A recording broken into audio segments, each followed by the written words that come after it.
Professor Auguste Piccard, the gatekeeper, a physicist, engineer, and scientist at Bruxelles University. Also an inventor and an explorer, and the first man to ever reach low Earth orbit. A highly intelligent man who was a graduate and a companion of Albert Einstein. So join me now as we take a look into the journey of one of mankind's greatest accomplishments and why it's been hidden.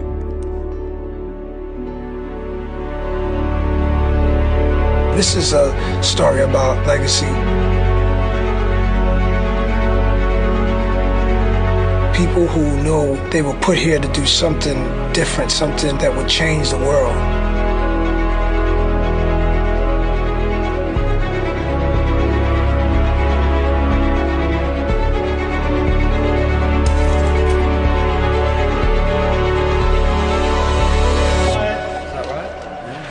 And action! You have Auguste Piccard, and he goes into space and do something that's never been done. My wild rabbit is to inspire everybody. I can see that in Auguste Piccard and Jacques Piccard, because they represent never stop, never settle more than anything I've seen.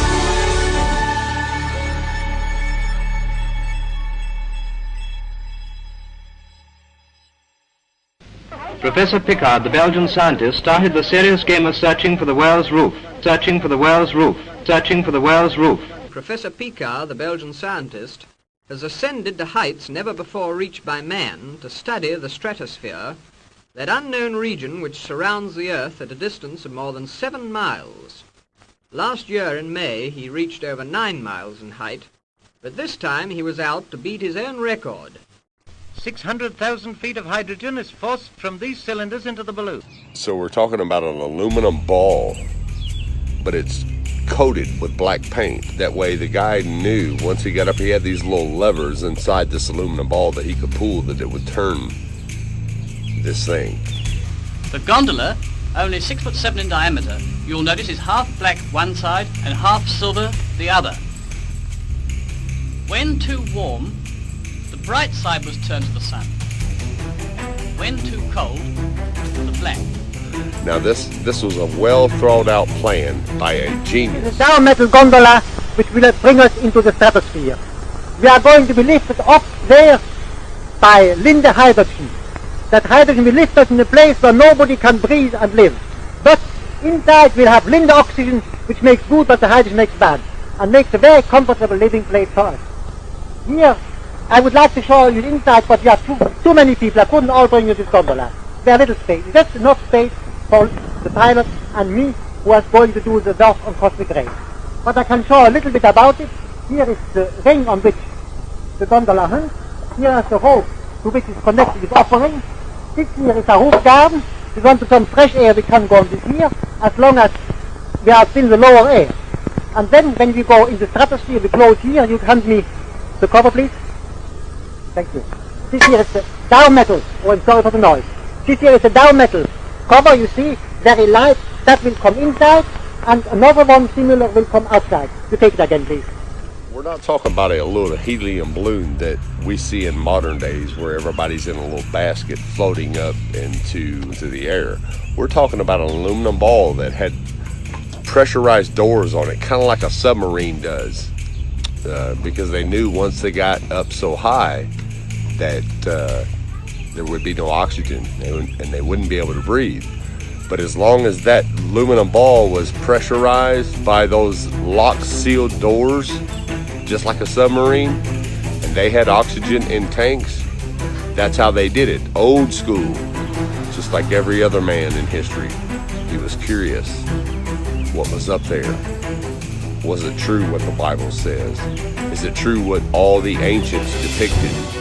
Accompanied by his assistant, Monsieur Max Cousins, the start was made at dawn from Dubendorf Aerodrome near Zurich.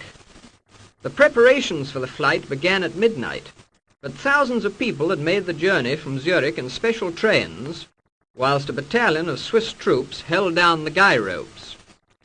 Professor Piccard himself superintended the arrangement, and then, when all was ready, he clambered inside the gondola which contained a mass of scientific instruments and gave the signal to let go. The balloon rose quickly and eventually climbed to over 10.5 miles above the earth.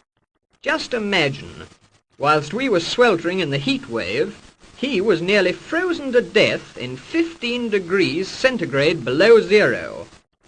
After being aloft for over 12 hours, he eventually landed near Lake Garda in Italy. We were on the scene as soon as the Austrian Alpine troops you now see on their way to the glacier to recover the envelope and gondola in which the intrepid professors had made a perfect landing.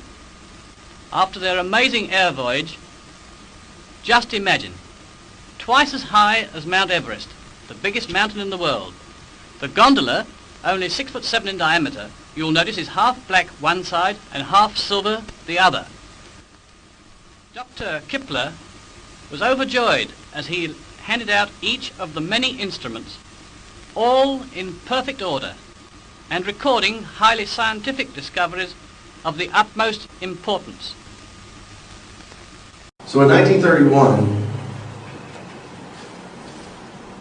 the Belgian physicist, who was also a friend of Albert Einstein and worked with Albert Einstein from time to time. I mean, this is a very intelligent man, PhD in physics, an engineer. This man created, he built this craft, he put it in, he went up, he was the first man, so he's world record setter. Dr. Auguste Piccard, Star Trek, Jean-Luc Piccard, named after him. Okay? First man to reach the stratosphere, the first man who went that high. So just a few months after his ascent to a world record height, there was an article in there, 10 miles high in an airtight balloon. Now, just so people could say that I didn't get this off the internet, I did a little research. So I went on eBay and searched for Popular Science Magazine, 1931, August edition. I found one. I paid $15 for this. It was 25 cents in 1931. Just to verify this fact, and I'm going to read this article to you. This is the testimony of a physicist, scientist, engineer, the first man to reach the stratosphere that height. His testimony of the shape of the earth. Can I read this to you? It's on page 23. This blew my mind, getting this.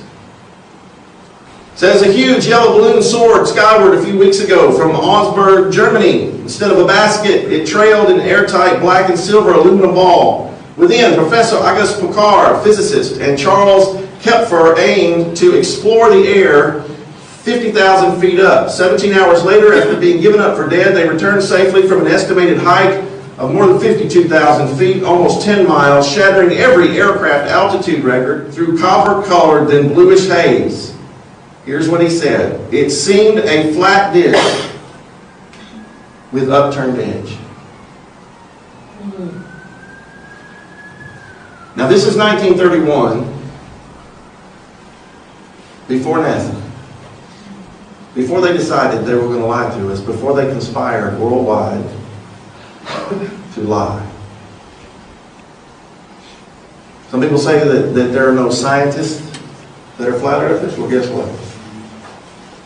He told you what he saw. What is this magazine?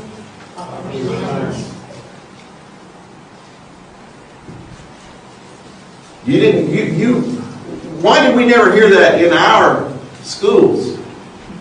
I never heard of this man.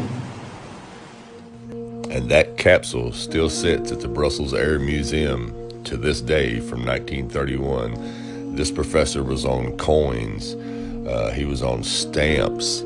He was in Popular Science magazine. And you got to ask yourself, well, why haven't we heard about this guy in history? Well, because he made a statement right here in Popular Science magazine 1931 about the shape of the earth, what he seen when he went up. And it says, it seemed a flat disc with an upturned edge. And that is why he's not in the history books. And this was the very first man ever up there, and he told what he saw in Popular Science 1931, Professor Auguste Piccard. This was no small feat. Before the advent of modern-day NASA, before the internet, before the moon landings, a man took the true giant step, a serious leap for mankind. And yet there is no mention of him in our history books. I wonder why. Some of them are our true unsung heroes indeed.